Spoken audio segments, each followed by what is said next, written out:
साथियों, स्वागत है साहित्य सहचर के इस नया यूट्यूब प्लेटफॉर्म पर। आज हम अपनी तैयारी के 7वें दिन में हैं और हम लोग बहुत कुछ कवर कर रहे हैं धीरे धीरे, और आप लोग बहुत अच्छे से पार्टिसिपेट कर रहे हैं। मैंने जो जो बताया उसमें सभी में पार्टिसिपेट कर रहे हैं। अब क्विज में कोशिश करूँगा कि कुछ जीएस के भी प्रश्न रहे, कुछ व्याकरण के भी रहे और कुछ सरस्वती पांडे के भी रहे। तो अभी बिल्कुल जो बताया गया रहेगा उसी के अनुसार रहेगा। ठीक है, तो आज 7वें दिन हमें क्या करना है, उससे पहले मुझे नहीं जानने वाले मुझे जान सकते हैं। वैसे नीचे लिख दिया हूँ कि पीएचडी स्कॉलर हूँ। 2020 में 99.99 परसेंटाइल के साथ जेआरएफ हुआ था, और टीआरई 2.0 और टीआरई 3.0 में बहुत सारे शिक्षक हमारे मार्गदर्शन में सफलता प्राप्त किए हैं, फ्री ऑफ कॉस्ट। टीआरई 4 भी बिल्कुल फ्री ऑफ कॉस्ट रहेगा, तो आप लोग परेशान मत होइएगा कि जो है हम पढ़ा रहे हैं तो उसका पैसा लेंगे। बिल्कुल नहीं लेने वाले हैं, बस उसका शर्त यही है कि मुझे आप लोग का इन्वॉल्वमेंट चाहिए। हाँ, बहुत सारे भटकाने वाले बीच में आएंगे, क्योंकि ये ओपन प्लेटफॉर्म है, तो भटकाने वाले बहुत सारे लोग आएंगे, लिंक के माध्यम से आएंगे, अलग अलग तरीक़ों से आएंगे, तो वहाँ भटकना नहीं है आप लोगों को, ये बात बता दे रहा हूँ। तो चलिए जीएस में क्या पढ़ेंगे हम वही देखते हैं। ओके, तो यहाँ देखिए, जीएस में हमारा 7वां और 8वां चैप्टर अभी बाकी है, तो आपको 7 और 8 चैप्टर ये कर लेना है। और साथ ही साथ मैं ये कहूँगा कि इसमें से हो सकता है कि आपको क्विज में प्रश्न देखने को मिल सकता है। ठीक है, तो प्लीज़ आप लोग अच्छे से तैयार रहिएगा कि 8वें के हिस्ट्री में से भी कुछ प्रश्न देखने को मिल सकता है, तो इसीलिए आप लोग तैयार रहिएगा क्विज के समय। और क्विज का समय हमने अभी 9:30 कर दिया है, तो अभी आज जो क्विज होगा वो रात में 9:30 बजे ही होगा, तो इसका ध्यान रखेंगे आप लोग। तो ये हो गया जीएस को किस तरह से पढ़ना है और कितना पढ़ना है। 7वां और 8वां चैप्टर आपका बाकी है, वो कर लेना है। फिर उसके बाद हम आते हैं व्याकरण पे। व्याकरण सेक्शन हमने संधि कर लिया और ध्वनि सेक्शन ख़त्म कर लिया, जिसमें हमने उच्चारण स्थान किया। ठीक है, अघोष घोष अघोष कर लिया, अल्पप्राण महाप्राण कर लिया, जो महत्वपूर्ण सेक्शन था। स्वर संधि, व्यंजन संधि, और इस तरह से प्रश्न बहुत सारे लिए गए।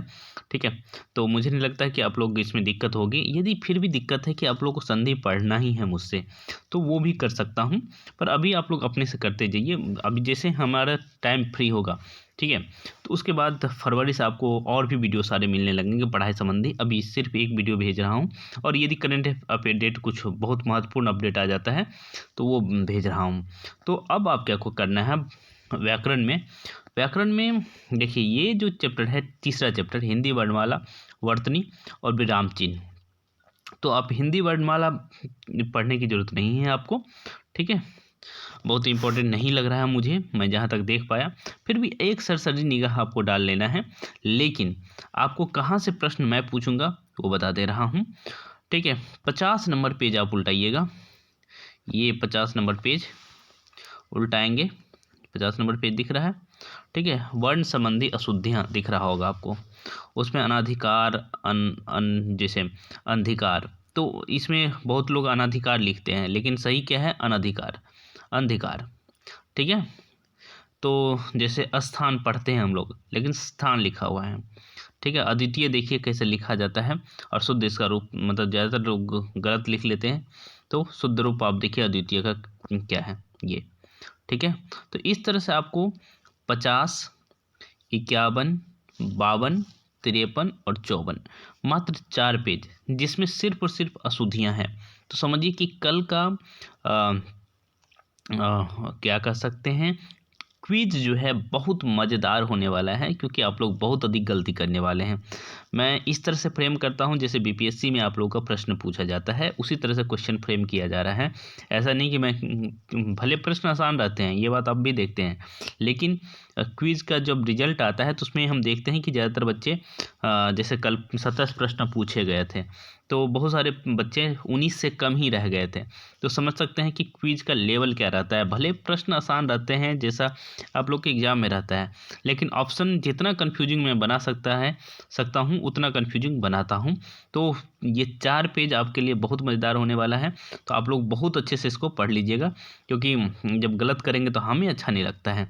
ओके, जैसे उज्ज्वल पूछ लिया जाता है कई बार, देखिए दोनों आधा है, ऐसे ही आप देखेंगे कि 100 का कौन सा 100 प्रयोग किया गया है, ठीक। कंगन को देखिए 9 कौन सा प्रयोग किया गया है, ठीक।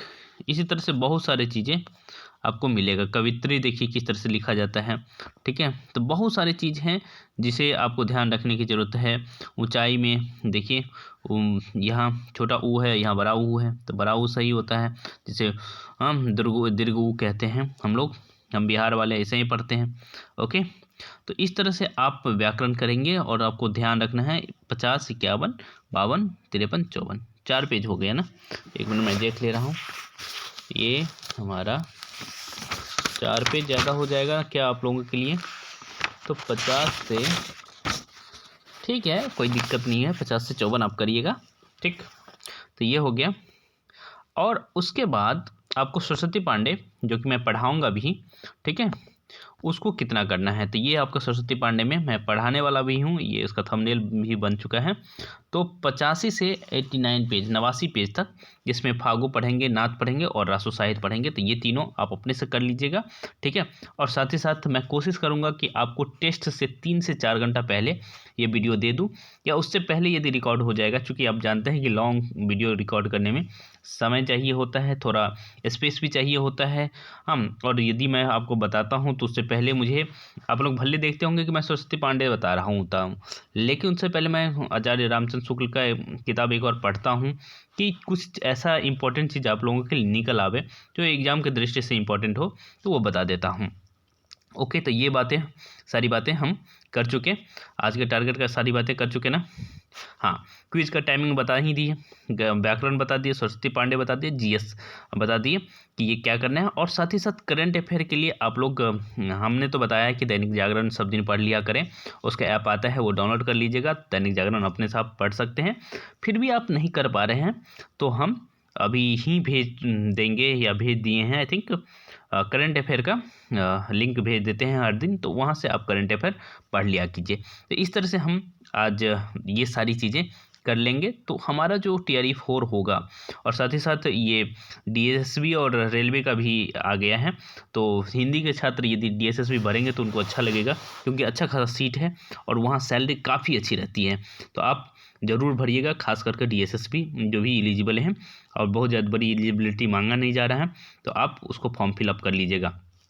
तो ये सारे एग्ज़ाम के लिए भी है, ठीक है। लेकिन मेरा मेन फोकस है TRE 4 PPSC, बिहार के बच्चे या बिहार के बाहर के जो भी बच्चे हैं। हाँ, कल एक मैम फ़ोन की थी, वो केरल से बात कर रही थी, तो आप समझ सकते हैं कि साहित्य सहचर कहाँ कहाँ तक पहुँच चुका है, ठीक है। तो आप समझ सकते हैं। और ऐसे ही कुछ कोई असम से बात कर रहे हैं, तो मुझे काफ़ी अच्छा लग रहा है कि हमारे साहित्य सहचर की पहुँच वहाँ तक पहुँच गई है, ठीक है। इवन मैं देखते रहता हूँ कि क्या अब्रॉड से देख रहे, तो जो सऊदी अरबिया, मलेशिया, यहाँ जो भारत के लोग रहते हैं, फिजी, इस तरह में भी साहित्य सहचर देखा जा रहा है। तो बहुत अच्छा लगता है मुझे कि साहित्य सहचर की जो पहुँच है वो इंटरनेशनली है। तो आप लोग भी अच्छे से पढ़िए, क्योंकि कंपटीशन बढ़ चुका है। तो चलिए, मिलते रहेंगे हम लोग।